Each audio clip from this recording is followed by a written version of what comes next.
ஃபிப் பிப்ரவரி 15ஆம் தேதியுடைய நடப்பு நிகழ்வுகள் பார்ப்போம்.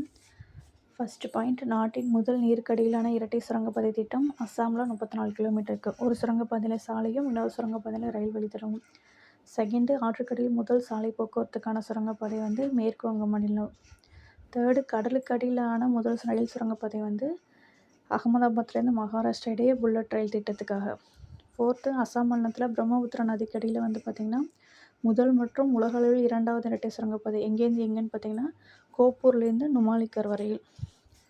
பிரதமர் மோடி பிப்ரவரி 15ஆம் தேதி அஸ்ஸாம் குவஹாட்டியில் பிரம்மபுத்திரா நதிக்கு குறுக்கே 6 வழி புதிய பாலம் கட்டியிருக்காங்க. அதை ஓப்பன் பண்ணி வச்சுருக்காரு. அந்த பாலத்தோட பேர் குமார் பாஸ்கர் வர்மா சேது. இது 7ஆம் நூற்றாண்டு அஸ்ஸாம் மன்னரோட பெயர்.